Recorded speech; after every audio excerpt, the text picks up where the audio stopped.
Right now, at this moment, the most powerful tropical cyclone on the planet in 2026 is grinding across a chain of American islands in the western Pacific, and the National Weather Service has just issued a bulletin using a phrase that meteorologists almost never write.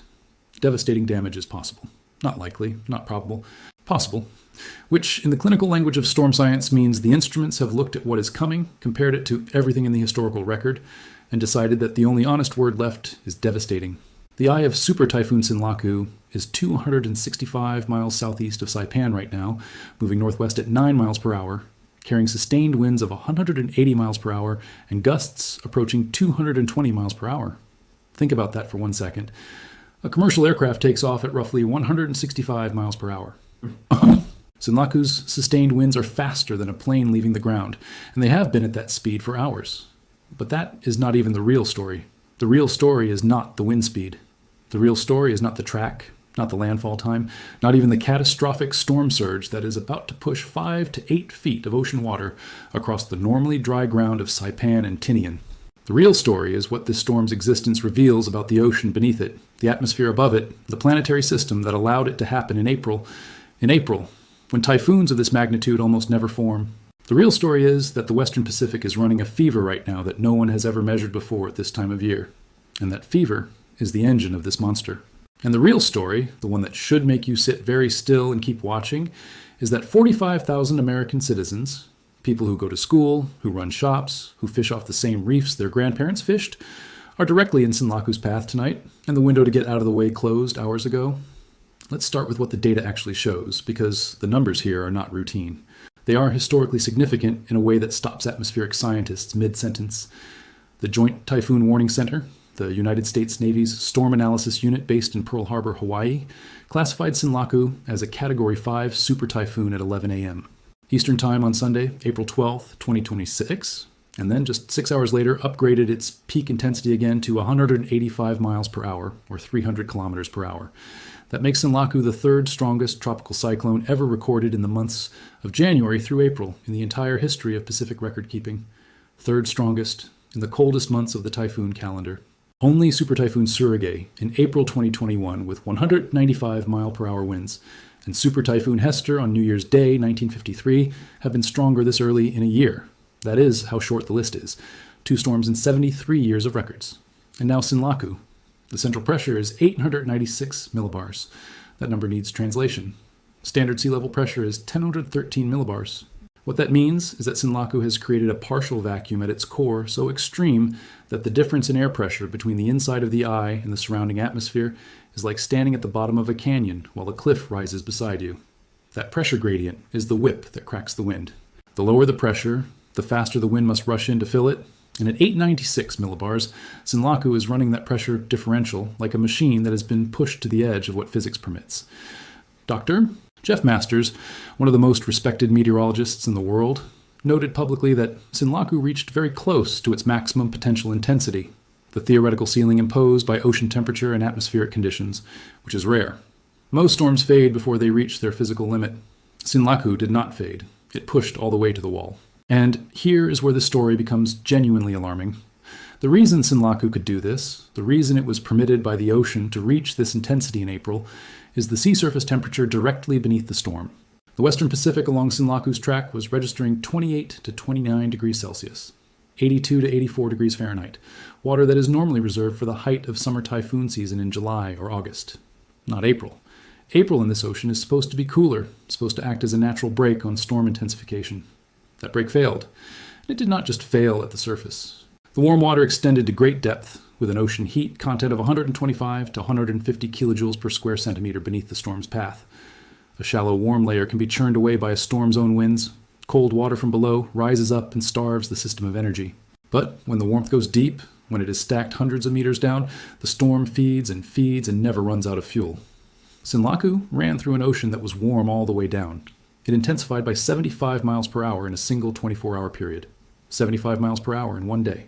That is what meteorologists call explosive rapid intensification, and it is the kind of event that turns a forecast from a routine watch into an emergency evacuation order in a matter of hours. Think about 45,000 people. Think about the main street of Garapan on Saipan, with its shops selling fresh fish and local produce, its schools where 5,000 children arrive every morning, It's hospital where nurses are right now canceling elective procedures and contacting dialysis patients to make sure they have a week of medication. Think about the village of San Jose on Tinian, an island of just 2,000 people, an island small enough that you can see the ocean from almost anywhere you stand, where families are stacking sandbags in front of doorways that will not survive what is coming. Think about what it feels like to be told to report to a shelter and to know that the shelter itself, a concrete building on a 7-mile wide island in the middle of the Pacific Ocean, is the only option you have. Some shelters on Saipan and Tinian had already exceeded 50% capacity by Monday morning. People are sitting in gymnasiums and community centers, holding children on their laps, listening to the radio describe a storm that the National Weather Service says will produce winds that snap or uproot most trees, destroy nearly all metal-roofed homes, and make airborne debris capable of injuring or killing anyone caught outside. The bulletin does not soften this. The monitoring is in place and the detection is possible, but prediction of the exact path is not. And that careful clinical language carries its own warning. Even the forecasters are telling you they cannot promise you which side of the eye you will be on. The question is not whether Sinlaku will devastate some part of the Northern Mariana Islands. The question is which part, and by how much. The question is which island ends up inside the eye wall and which island ends up in the outer bands. And as of Tuesday morning, April 14th, 2026, the latest track from the Joint Typhoon Warning Center has the center of the storm passing directly over or extremely close to the islands of Tinian and Saipan, the two most populated islands in the chain. Saipan, population 43,000. Tinian, population 2,000. Rota, the southernmost and smallest of the three warned islands, sits slightly off the forecast track, but is still under a typhoon warning, meaning destructive winds of at least 74 miles per hour are expected there, regardless of where the center goes. The wind field of this system is enormous. Gale force winds extend 240 nautical miles from the eye. That is not a tight, compact storm. That is a machine the size of a state, and its outer edges are already making decisions for every island in the chain. And now we need to go back. We need to go back to October 2018. Because what the data shows about Sinlaku cannot be fully understood without understanding what happened the last time a storm of this magnitude found Tinian and Saipan in its path. Because this has already happened once. The evidence is already there, written in shattered concrete and stripped soil, and the memory of every person who lived through it. Super Typhoon Yutu made landfall directly on Tinian and Saipan at midnight on October 25th, 2018, with sustained winds of 180 miles per hour and gusts reaching 220 miles per hour.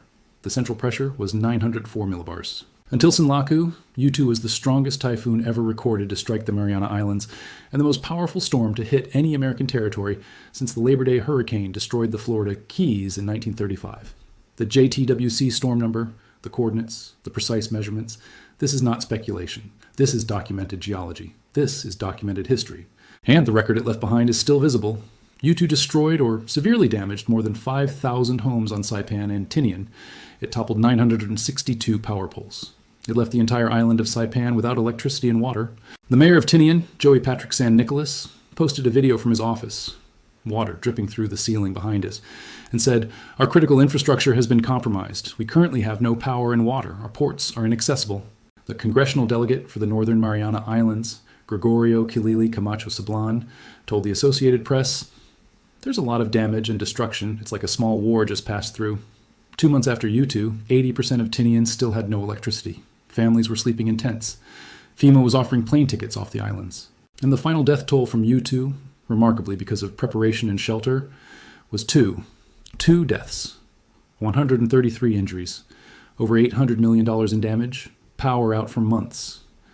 And now Sinlaku is coming to the same islands, carrying the same category of winds, closing in on the same coastlines, aimed at the same shelters that Yutu tested 7.5 years ago. The question those 45,000 people on Saipan and Tinian and Rota are asking right now, the question that should be answered before anyone talks about track or intensity or millibars, is whether the structures that survived Yutu will survive a second catastrophic blow. Whether the power infrastructure that was rebuilt after Yutu can take this again, whether the hospital on Saipan, which was damaged in 2018, has been hardened enough to stay functional through what the National Weather Service is now calling potentially Category 4 to Category 5 conditions at landfall. The governor of the Northern Mariana Islands, David Apatang, placed Saipan, Tinian, and Rota under Typhoon Condition 1 at 2 p.m. Monday, meaning destructive winds were expected within 12 hours. That window is now closed. The winds are already arriving. And the people who are still on those islands are no longer preparing. They are enduring. Now let's talk about the connected systems, because Sinlaku did not emerge from nowhere.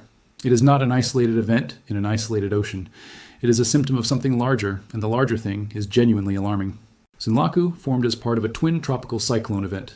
Two storms that developed simultaneously on either side of the equator, connected by tendrils of moisture and driven by the same equatorial wind burst. The second storm formed in the southern hemisphere. And here's where the story reaches past the Mariana Islands and touches every country on Earth.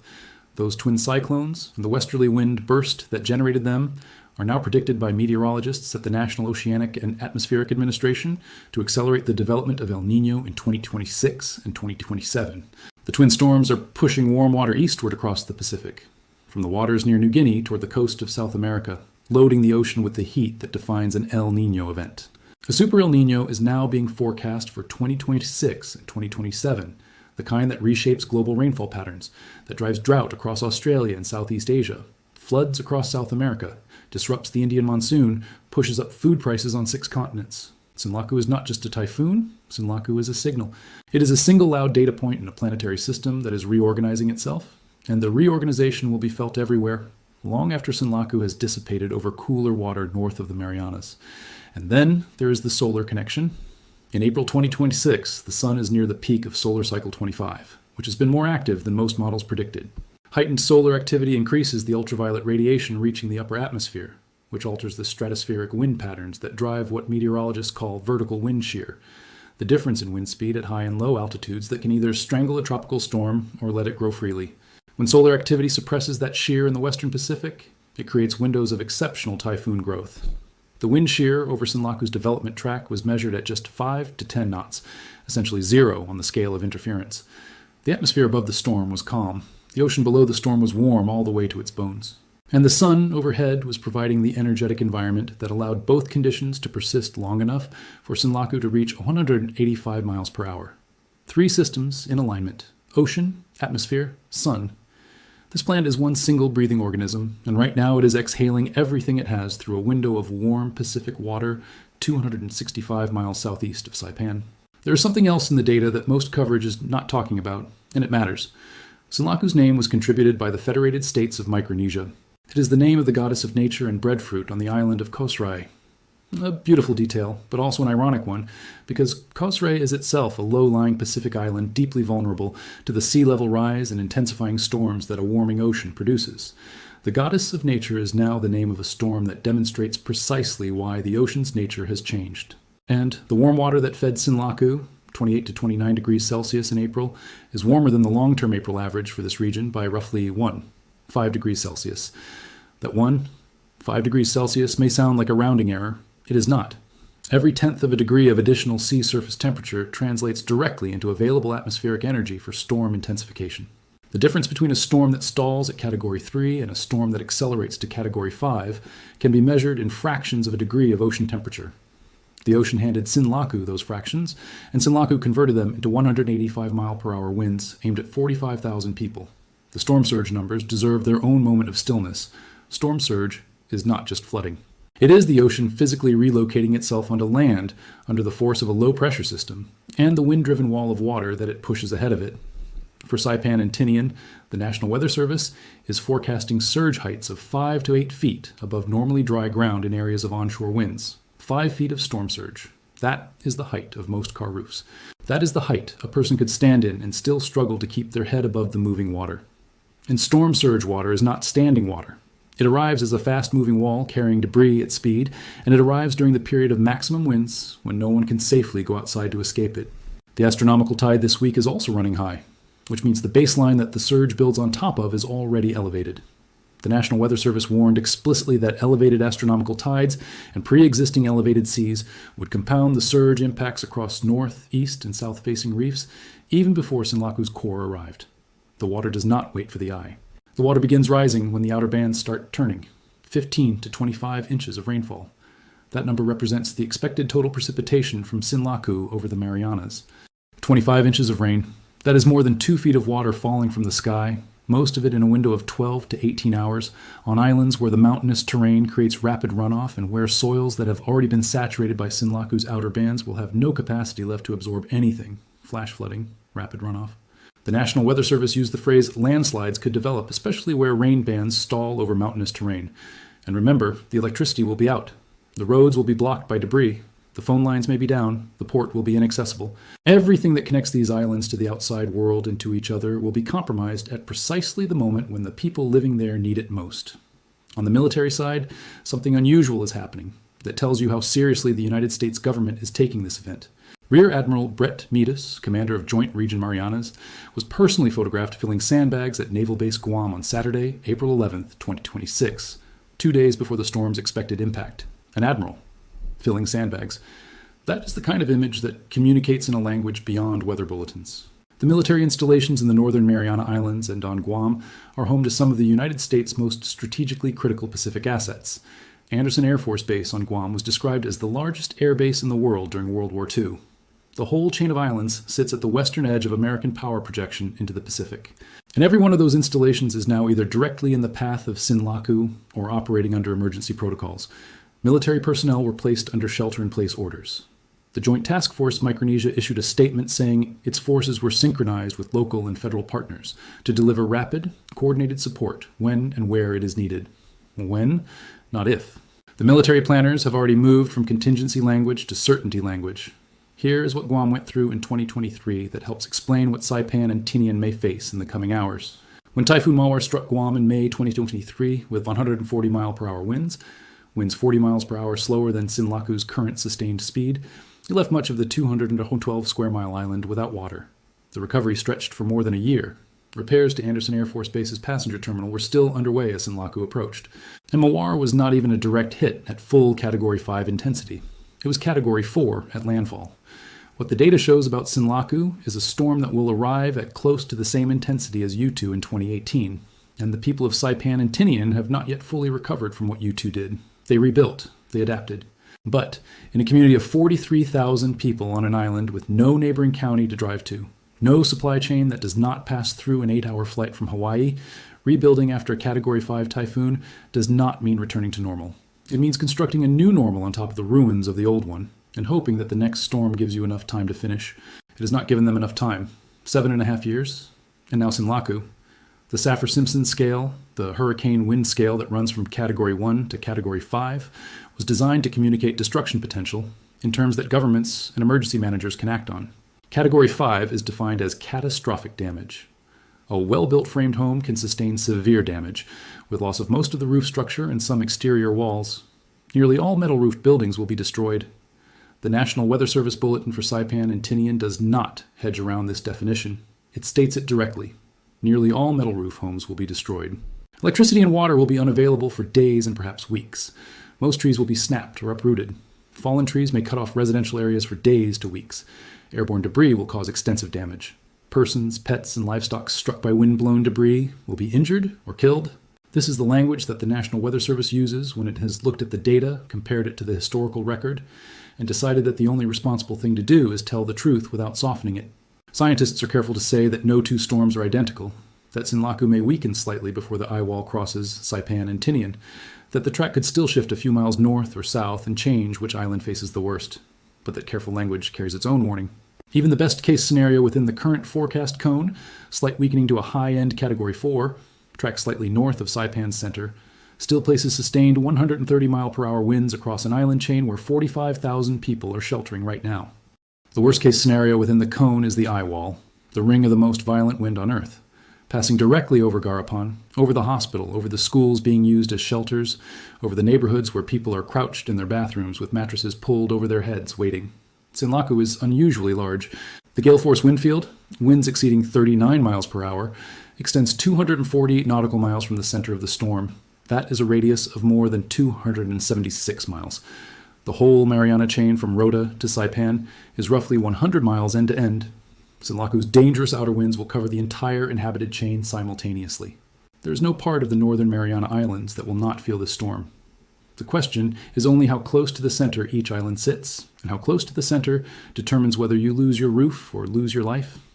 And then there is the silence after. The silence that everyone who survived Yutu remembers. When the wind stops, not immediately, not cleanly, but gradually over hours, and the island is revealed in the gray dawn light. Trees stripped of every leaf, power lines on the ground like sleeping snakes across every road. buildings open like boxes, their contents exposed to the sky, the smell of salt and mud and split wood that fills the air for days, and the phones don't work. And the power is out, and the water is off, and you're on a tiny island in the middle of the Pacific Ocean, and the nearest help is an 8-hour flight away. And even when help comes, it has to land at an airport that may be blocked by debris, and a port that may be inaccessible, and the rebuilding, the honest rebuilding, will take months. The electricity on Tinian after Yutu took months to restore. 80% of the island without power for 2 months, families in tents, children doing homework by solar lamp. The system is not dormant. The system is awake, and it is aimed at Saipan. The question is not whether Sinlaku will leave a mark on these islands that lasts for years. It will. The question is how deep that mark goes. The question is whether the preparations, the shelters, the sandbags, the canceled surgeries, the dialysis patients given a week of medication, the admiral filling sandbags at the naval base, the governor's declaration, the warnings issued days in advance, whether all of that is enough to keep the number of casualties low the way preparation kept Yutu's death toll, miraculously, to 2. Because minutes are not hours, and in a Category 5 typhoon, the margin between shelter and open air is the margin between survival and catastrophe. What the data does not tell you, what no instrument on Earth currently has the precision to tell you, is exactly which house, on which street, in which village in Saipan will take the direct force of the eye wall. The monitoring is extraordinary. The satellites are watching in real time. NOAA Hurricane Hunter aircraft have been flying into the eye, dropping instrument packages into the storm to measure wind speed, pressure, and moisture at every level of the atmosphere. And with all of that, with all the computing power and satellite imagery and decades of accumulated science, prediction at the scale of a single neighborhood is still impossible. The forecast track has an uncertainty cone. The intensity forecast has an uncertainty range. Science has pushed that uncertainty smaller and smaller over the decades, and the warnings that saved lives in Yutu were a direct product of that scientific progress. But the cone does not close to a point. It never closes to a point. And inside that cone, somewhere, is a family that will wake up tomorrow in ruins who went to bed tonight believing they were on the safer edge of the track. The eye of Super Typhoon Sinlaku, the eerie, quiet, briefly clear center of a storm that has consumed more energy in the past 48 hours than all the nuclear weapons ever detonated, is right now turning slowly northwest across the western Pacific, 265 miles from Saipan. The ocean beneath it is warm and deep and giving. The atmosphere above it is clear of the shear that would tear it apart. And somewhere inside the shelter on Saipan, a child is asking a parent when it will be over. And the parent is telling the child soon, because that is what you say, because soon is the only answer that helps. But the parent knows what the data shows. They know what the last time looked like. They know that Yutu's mayor described his office with water dripping through the ceiling. They know that small war just passed through is the phrase that people use when language runs out. And they are waiting, in the dark, in a concrete building, for Sinlaku to make its decision about where, exactly, to place the full weight of 185 miles per hour of wind. The Earth built this storm. The warming ocean gave it its speed. The quiet atmosphere gave it its size. The deep warm water gave it the endurance to arrive at 45,000 people, still at the edge of its maximum potential intensity. And the people of Saipan and Tinian and Rota, American citizens living on a chain of islands so remote that Washington, D.C., is nearly 8,000 miles away, twice as far as Honolulu, are about to find out, in the most direct way a human being can find something out, exactly what this planet is capable of when the conditions align. What happens to a community the second time the worst storm in its recorded history finds it still rebuilding from the first?